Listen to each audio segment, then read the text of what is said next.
Cinema industry వైపు వెళ్ళాలనుకుంటున్నారా? మీకు మేమున్నాం. వెంటనే కాల్ చేయండి. నమస్తే, welcome back to Suman TV. Present మనతో పాటు ఉన్నారు అనలిస్ట్ మందర్ కృష్ణారెడ్డి గారు. నమస్తే సార్. నమస్తే అమ్మా. సార్, సినీ యాక్టర్ విజయ్ మరి రాజకీయాల వైపు రావడానికి, ఆసక్తి చూపించడానికి కారణాలు ఏంటి? ఇప్పుడు గెలుపుకి మరి రీచ్ అవ్వడానికి కూడా ఎటువంటి పరిస్థితులు ఎదుర్కొంటూ ఆయన ముందుకు వచ్చారు అని అంటే ఒకసారి బిహైండ్ వెళ్ళి మాట్లాడుకుంటే సార్. తమిళనాడు రాజకీయాలు ఫ్రమ్ ద బిగినింగ్ నుంచి కూడా సినిమా పరిశ్రమకు సంబంధించిన వ్యక్తులు రాజకీయాలకు అవినాభావం సంబంధం లేదు. అన్నాదురై కూడా మంచి కవి. కాంగ్రెసు మొదట్లో బిగినింగ్లో కాంగ్రెస్ ఉన్నప్పటికీ ఆ కాంగ్రెస్కు వ్యతిరేకంగా, జాతీయ పార్టీలకు వ్యతిరేకంగా ప్రాంతీయ పార్టీని ఏర్పాటు చేయాలి, ద్రవిడ పార్టీని ఏర్పాటు చేయాలి, తమిళనాడు అస్తిత్వాన్ని కాపాడాలి, తమిళంలోనే మన వాళ్ళు ఎవరైనా మాట్లాడాలి కంపల్సరీగా. ఎవరు తమిళనాడుకు వచ్చినా వాడు తమిళంలో మాట్లాడాల్సిందే. మీరు ఏ రాష్ట్రంలో లేనటువంటి పరిస్థితి తమిళనాడులో కనబడుతుంది. మీరు ఏ రాష్ట్రంలో పోతే మీరు హిందీ వస్తే హిందీ మాట్లాడితే వాడు హిందీ మాట్లాడతారు, ఇంగ్లీష్ మాట్లాడతారు. లాడ్జికి వెళ్ళినా, షాప్కి వెళ్ళినా, ఎక్కడికి వెళ్ళినా, ఆఫీస్కి వెళ్ళినా, ఎక్కడికి వెళ్ళినా మీరు హిందీలో అడిగితే ఇంగ్లీష్లో అడుగుతారు సహజంగా. వేరే చోటుకు పోయినప్పుడు మన భాష ఉండదు కాబట్టి ఆ భాష అడగడానికి ప్రయత్నం చేస్తాం. తమిళనాడులో మాత్రం వాళ్ళకి ఇంగ్లీష్ వచ్చినా, హిందీ వచ్చినా వాడు తమిళ్లోనే మాట్లాడు, తమిళ్లోనే ఆన్సర్ ఇస్తారు. అంటే మనం ఖచ్చితంగా తమిళ్ నేర్చుకుంటట్టు చేస్తారు. ఒక 10-15 రోజులు తమిళనాడులో 1 మంత్ ఉంటే ఖచ్చితంగా తమిళ్ వచ్చి. హైదరాబాద్లో 10 ఏళ్ళు ఉన్నా కూడా వాడు సొంత భాష అంటే ఇక్కడ తెలుగు భాష రాదు. తెలుగు భాష మీద ఎవడు శ్రద్ధ పెట్టాడు. ఆ వచ్చిరాని హిందీలోనే మాట్లాడుతూ ఉంటారు, వచ్చిరాని ఇంగ్లీష్లోనే మాట్లాడుకుంటారు తప్ప తెలుగులో మాట్లాడే ప్రయత్నం చేయరు. అట్లాంటి భాషాభిమానం ఉండేటువంటి రాష్ట్రం తమిళనాడు. అన్నాదురై కరుణానిధిని ప్రోత్సహించాడు, డిఎంకే పార్టీని స్థాపించారు. చాలాసార్లు కరుణానిధి ముఖ్యమంత్రిగా ఎలక్ట్ అయ్యాడు. కరుణానిధితో స్నేహం చేసి డిఎంకే గవర్నమెంట్లో ముఖ్య పాత్ర వహించిన ఎంజి రామచంద్రన్ గారు కరుణానిధితో విభేదించి బయటకు వచ్చి అన్నా డిఎంకే పార్టీని స్థాపించారు.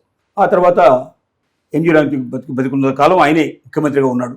ఆయన బతికున్నాడో లేదో తెలియని పరిస్థితుల్లో కూడా అమెరికాకు ఆయన తీసుకెళ్లారు. ఆయన స్ఫోటలేని స్థితిలోనే ఉన్నాడు. ఆయన చాలా కాలం బెడ్ మీదనే ఉన్నాడు.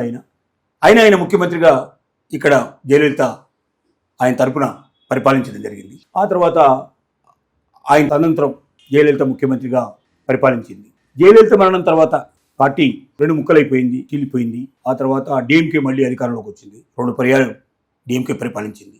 శివాజీ గణేష్ను పొలిటికల్ పార్టీ పెట్టి ఫెయిల్ అయినాడు. కమల్ హాసన్ పొలిటికల్ పార్టీ పెట్టి పెద్ద సాధించింది ఏమీ లేదు. విజయ్ చంద్రన్ అనేటువంటి ఆయన కూడా పొలిటికల్ పార్టీ పెట్టి 20-30 సీట్లు మాత్రమే సాధించగలిగాడు. రజనీకాంత్ పొలిటికల్ పార్టీ పెడతాడని అనేక సార్లు అనుకుని అనౌన్స్మెంట్ దాకా వచ్చిన తర్వాత కూడా మళ్ళీ వెనక్కి వెళ్ళిపోయినాడు ఆయన. చివరికి విజయ్ అనే వ్యక్తి సినీ నటుడు, పెద్ద వయసు కూడా అతనిది ఇంకా యంగ్ కిందనే లెక్క, 50 ఏళ్ళ అటుగా ఉండే వ్యక్తి కాబట్టి అతనికి కెరీర్ కూడా చాలా బాగుంది. ఇప్పుడు ఒక్కొక్క ఫిల్మ్ నటిస్తే కనీసం 50 కోట్లు నుంచి 100 కోట్ల దాకా డిమాండ్ చేయగలిగేటువంటి స్టేజ్లో ఉన్నాడు. ఇప్పుడు అతను ఫ్యాన్స్ ఫాలోయింగ్ ఉంది, ప్రీపెయిడ్ ఫ్యాన్ ఫాలోయింగ్ ఉంది. ఇలాంటి పరిస్థితుల్లో అతను ఎందుకో రాజకీయాల మీద బాగా ఆసక్తి ఏర్పడింది. సూటిగా ధాటిగా మాట్లాడగలుగుతాడు. అన్ని పార్టీలు సమాన దూరం పెట్టాడు. నేను డిఎంకేతో గలను, అన్నాడీఎంకేతో గలను, బీజేపీతో గలను అని చెప్పి చాలా స్పష్టంగా చెప్పాడు. 2 సంవత్సరాల క్రితమే పార్టీ స్థాపించాడు. ఈ 2 సంవత్సరాల లోపలనే పార్టీ స్థాపించి ఇంకా అన్ని చోట్ల అసలు ఊళ్ళల్లో దీనికి సరైన కార్యవర్గం లేదు, బేస్ లేదు. జిల్లాకు 1-2 సెలెక్ట్ చేసేసి వాళ్ళ ద్వారానే పార్టీ నడిపిస్తున్నాడు. తర్వాత ఎలక్షన్స్ ప్రారంభం అవడానికి ముందే ఒక చోట తొక్కిసలాట లోపల 40 మంది దాకా చనిపోయినారు. అతను ఎలక్షన్ క్యాంపెయిన్కి వెళ్ళినప్పుడు చనిపోయారు. ఆ కేసు నడుస్తోంది. అతను తీసిన దళపతి అనేటువంటి సినిమా అతను హీరోగా తీసిన సినిమా, ఆ సినిమాని సెన్సార్ కాకుండా తొక్కిపట్టేసేసి చాలా బాధలు పెట్టింది. బీజేపీ తను కలుపుకోవాలని చాలా ప్రయత్నాలు చేసింది. ప్రధానమంత్రి స్వయంగా వచ్చి అతనితో కలిసి మాట్లాడాలని ప్రయత్నం చేశాడు. డిఎంకే కూడా అతన్ని కలుపుకోవాలని చాలా ప్రయత్నాలు చేసింది. కానీ అతను మాత్రం ఎవరితో కలవడానికి సిద్ధపడకుండా నేనే స్వయంగా అన్ని చోట్ల పోటీ చేస్తాను, నేను ముఖ్యమంత్రి అవుతాను, ఇప్పుడున్న కరప్షన్ ఏదైతుందో ఈ కరప్షన్ మొత్తం తీసేస్తా, కరప్షన్ లేని పాలిటిక్స్ నడుపుతాను. అతను పెద్ద వాగ్దానాలు కూడా చేయలే. మిగతా అన్ని పొలిటికల్ పార్టీస్ నేను ఇది ఇస్తాను, అది ఇస్తాను, మగవాళ్ళకు కూడా బస్సు సౌకర్యం ఫ్రీగా కల్పిస్తామని, నెలకు 3,000-5,000 రూపాయలు ఇస్తామని, బైకులు ఇస్తామని, ల్యాప్టాప్లు ఇస్తామని, తమిళనాడులో ఇస్తామని చెప్పినంత ఇంకెక్కడా ఉండదు.